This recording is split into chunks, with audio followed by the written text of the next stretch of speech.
All right, good evening. Thank you so much for taking time out of your night to share it with us. I could not be more ecstatic to represent Centennial High School for you guys tonight. It is the most fantastic building and community that I have ever worked in, and I'm so happy to be part of the greatest department that I've ever been part of. So your little children will be in good hands no matter who they end up with in our hallway. And so I'm going to speak a little bit about how high school social studies might differ from junior high social studies for your students. And I created this PowerPoint originally for your kids, and your children, if they end up in my class, will see it in the first few days. But I thought it worked really well to share with you to kind of set your kids up for the best success. So if we can move to the next slide, please, Pam. One of the first differences that I noticed was when our board changed assessment for junior high to match the elementary scale of giving a 1 to 4 based off of outcomes, it really changed how students viewed assessment, and it didn't mesh well with how high school works. And so for most junior high, students are assessed on several different outcomes for social studies, and you'll have seen your children's report cards, and they'll get anywhere from a 1 to a 4, whether they're not meeting grade outcomes or whether they're far exceeding curricular outcomes. And they have no final grade. High school social studies will use a percentage grade based off the learning outcomes of the curriculum, and that will determine how the students are doing overall. So they will have a percentage to say, hey, I am getting 80% in social 10-1, or I am getting 70% in social 10-1. So it means that one final mark will determine their degree of success. Next slide, please. One of the biggest differences for students that I've realized, and I've experienced over my years, is from junior high, they are used to an experience where they don't necessarily have to complete every single assessment. And if they don't ever finish an assignment or hand something in, they don't directly see the impact that has on their grade. And at high school, that will have a direct impact on their grade. Work that isn't completed by the end of the semester will receive a 0, and it will count towards their overall average. So one of the things I try to stress with students right off the bat is the importance of completing all of the work that is assigned to them and taking advantage of the opportunities that teachers give to help them if they're struggling with it. So for social studies in Centennial, we break their grade down into 4 different categories. We measure assignments, formal written work, tests and quizzes, and then we have a final exam at the end of the year. So next slide, please. Assignments are going to be different for every single teacher. They're going to be different in terms of difficulty or length of time that it takes. They could include a response to a film clip that we show them, where we ask them to try to connect what they just saw in a video clip to what we've been talking about in the curriculum. It could be textbook questions. It could be longer projects, research projects that might take a week, or presentations that they give to the class. It could also include article reviews, where we give them newspaper articles and ask them to analyze them and try to apply their understanding of the curriculum to see if they can draw connections between what's being said in the article and what's being taught about in class.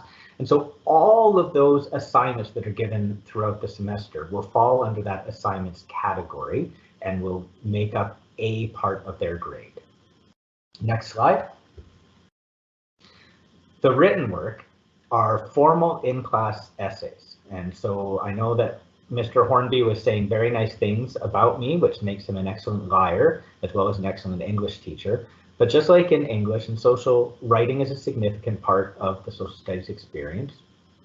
And so there will be in-class essays, and you can see on the slide as I am talking, they serve as a written test. And so they're written under test conditions, and they are modeled after the written assignments that they will have to write for their diploma exam. So we feel it's really important at Centennial to get them started right off in grade 10 with the style of writing that they'll have to do for their diploma exam, so that they can get that practice in and that by the time they hit grade 12, they are completely comfortable with that mode of writing, and that they have had plenty of opportunities to hone their skills.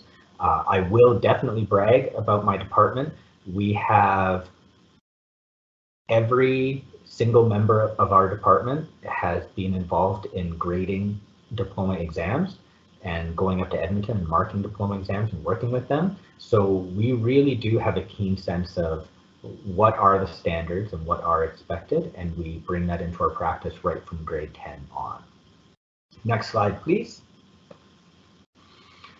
At the end of every unit, we will be giving them a multiple choice unit test, because part of their diploma exam will also involve a multiple choice test. And so the multiple choice tests that we use are mostly source-based questions. And when I say that as a nerdy social teacher, what we mean by that is it could be a political cartoon, or it could be a couple of quotes, or a segment of a newspaper article, and then the multiple choice questions will be based off of that source. So it requires a little bit of a different style of studying that I'll get to later, but it's much more than just simply memorizing. It's going to require kids to be able to understand a concept or a term and be able to apply it to a source that they've never seen before.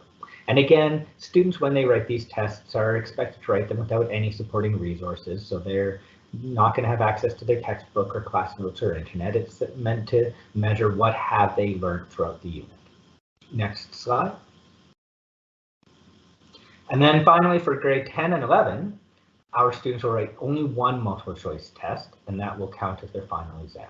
And it will be multiple choice, and so they will not have a written part of their final exam like they will in their ELA classes, but they will have a multiple choice part, and it's going to test their understanding of the key outcomes, and approximately it'll match the diploma exam. That's how we have styled it, where 80% of the questions will be source-based, and approximately 20 of those questions will be those standalone questions that don't require a source, that are much more factual.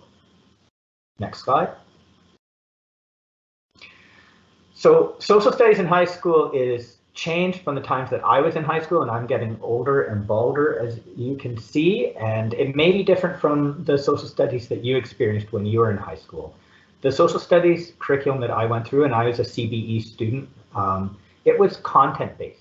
It was all about just learning history. It was about memorizing dates, memorizing people in history, and it did involve understanding the significance of these events, but it was a lot of when did the French Revolution happen? What was the storming of the Bastille? The curriculum changed in 2005, and we moved to a much more issue-based curriculum. And so every grade of high school will have a single issue that it centers around, and then we spend the semester digging around that issue. So you can see on the slide, your students will be going into looking at the concept of globalization. And without turning into a teacher too much on your lovely evening, globalization is just the process of the fact that countries are more interconnected and interdependent than ever before through transnational corporations, through trade, through international organizations. COVID has taught us through supply chains just how interdependent we are. And so in grade 10, we explore that issue of globalization from all perspectives and try to look at what are the pros, what are the cons, and how should we be responding to it. Grade 11 will look at the issue of nationalism.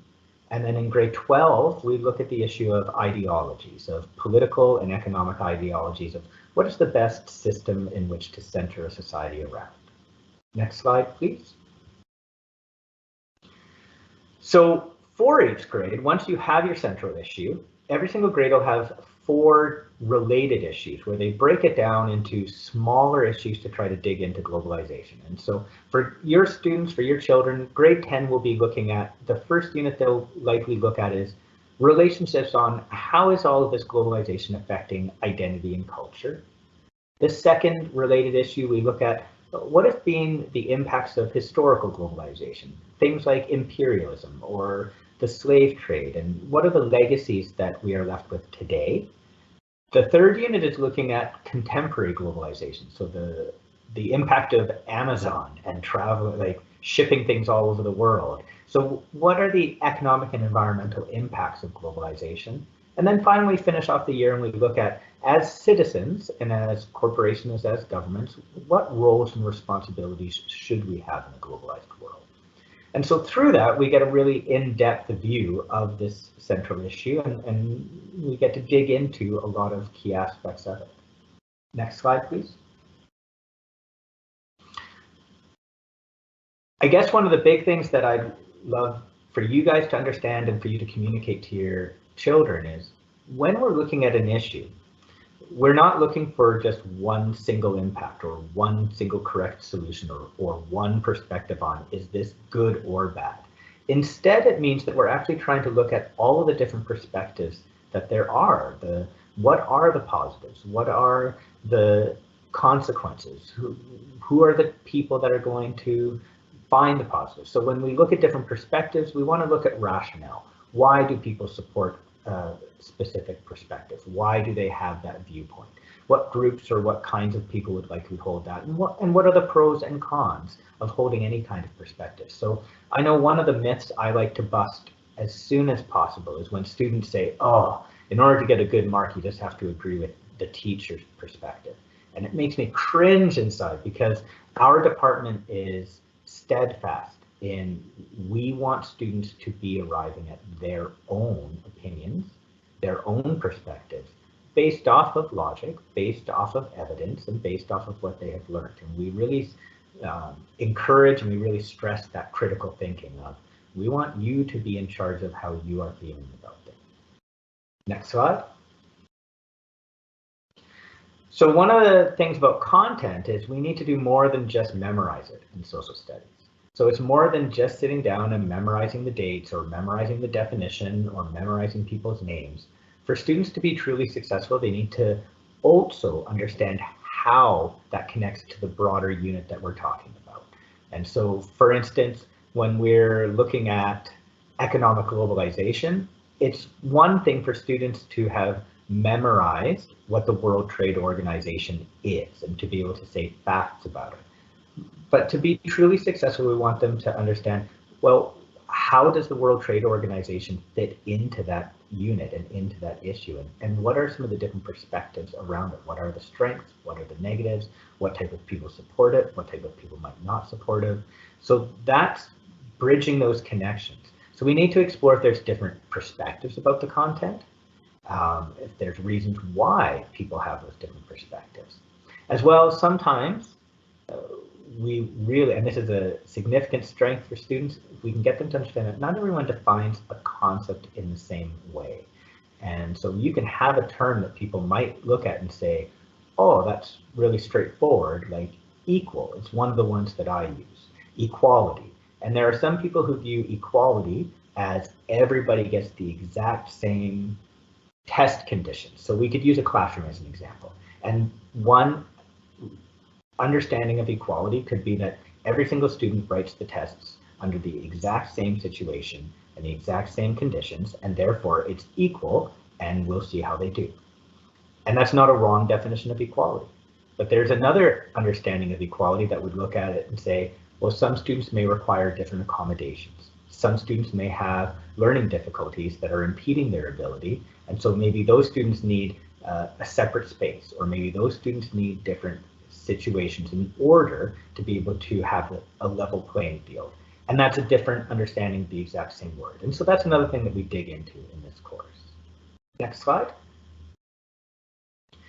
So what I stress with all of my kids whenever they're in my classroom, in order to be the most successful, it's doing both of the following: understanding the content and being able to use the content in the context of what we're doing, to understand the complexity of the issue as well as the multiple perspectives. Next slide. In terms of assessment, most social studies assignments and projects are going to be graded using a form of this rubric. And this is, again, a little bit different from maybe what they're used to in junior high, where when we are looking at a student's work, we measure it on a 5-point scale, where we have excellent ranging from 90 to 100%.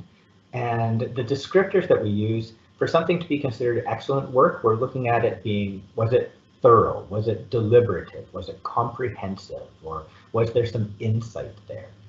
Proficient is the range between 70 and 80%. We're looking, was it adept? Was it logical? Was it specific? Satisfactory is between 50 and 60%. And we look at, was it adequate? Was it generalized? Was it basic but correct? And then we fall into the limited 30 to 40%. Were there inaccuracies? Was it incomplete? Was it superficial? And then the poor rate status, which is 10 to 20%. Is it not on topic? Is it tangential? Is it scarce? And so those are the descriptors that we use with students throughout the year and throughout our class discussions in our daily work to really try to get them used to what type of work is going to be getting what type of assessment. Next slide. So the skills that we really want kids to be working on, that they can be working on right now. The most important skill is critical thinking. So being able to engage with material in a reflective and independent manner through logic.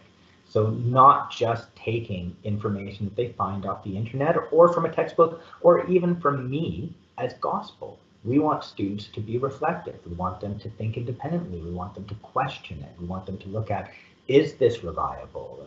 Who is saying this? What might be gained from it? So critical thinking is one of the skills that we try to develop the most throughout our course. I heard the last little bit of Mr. Hornby's presentation because he is incredible and I'll always take advantage of an opportunity to hear him. And he talked about literacy, and it is just as important in social studies. So being able to draw main ideas and related content, perspective, and bias from both written and visual text. Another skill is being able to identify different perspectives and explain the rationale, even if a student doesn't hold them. And so really strong social studies students are able to realize, even if I don't hold this opinion, I can understand the reasons why some people may feel that way.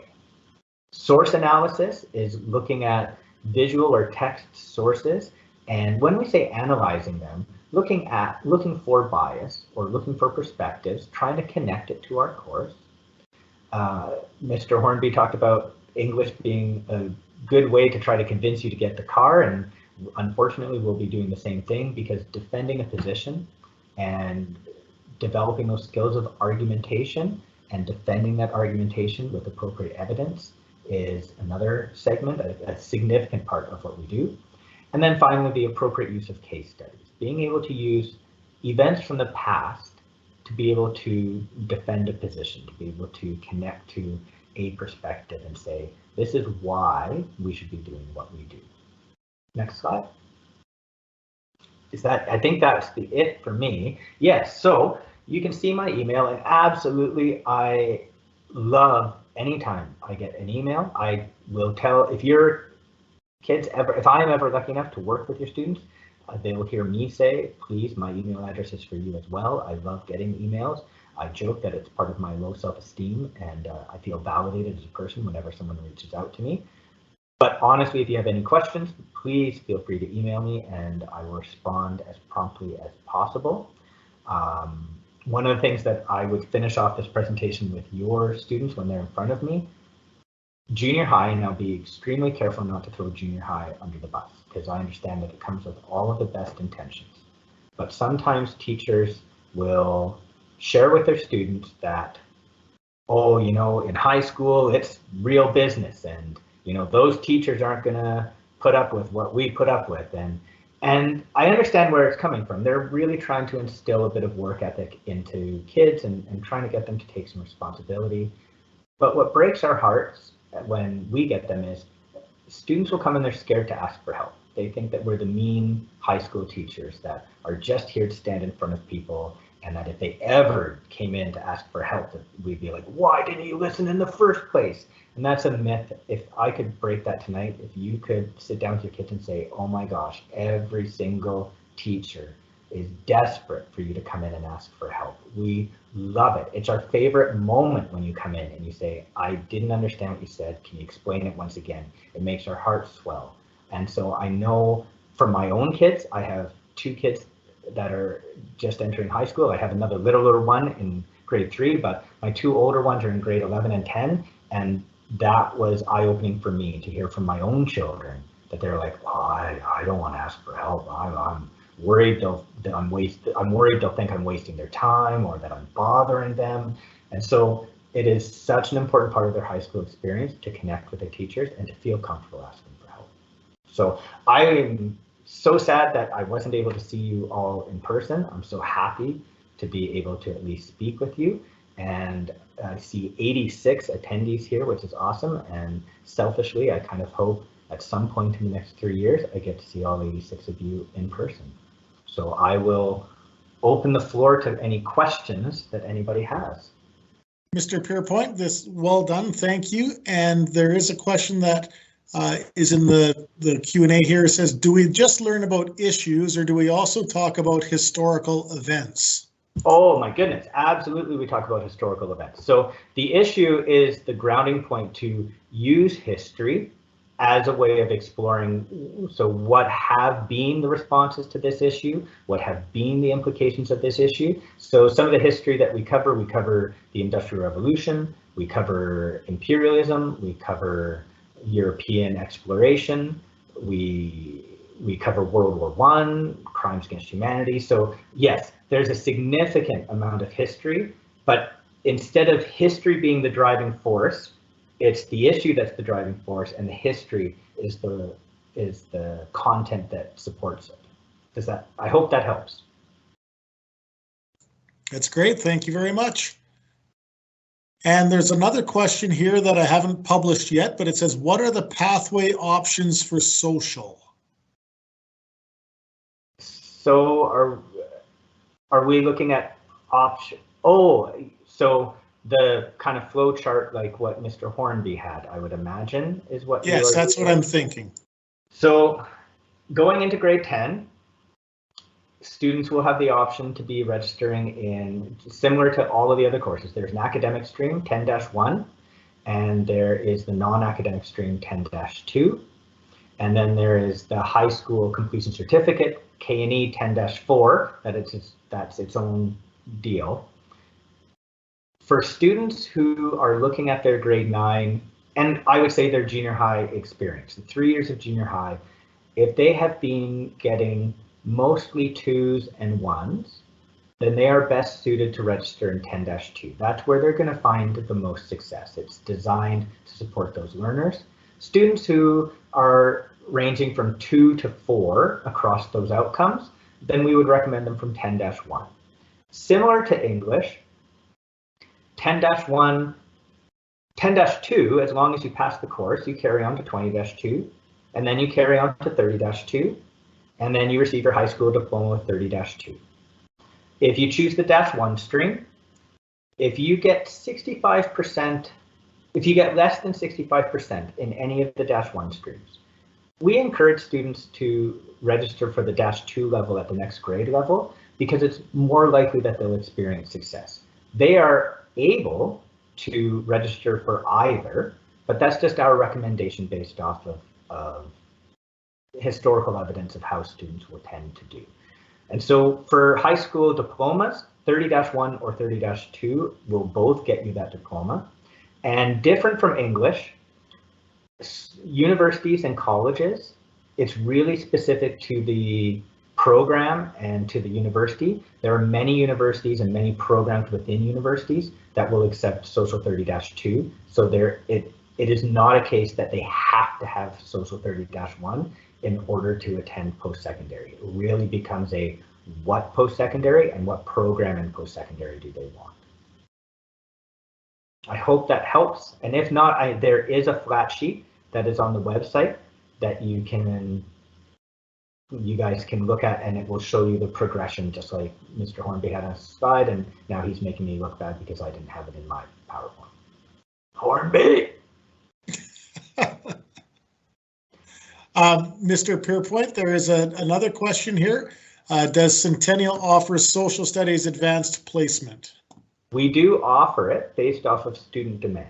And so we have not run it in the past few years simply because we have not had enough students register for it in order to be able to carry a full class. But if we have students enough students to be able to run a class, then we offer AP, and at Centennial we focus on European history, and so that would be the AP course. And a question, if you take Social 10-1, can you then subsequently go to Social 20 AP the following year? I would imagine that we would be able to make that work, yes.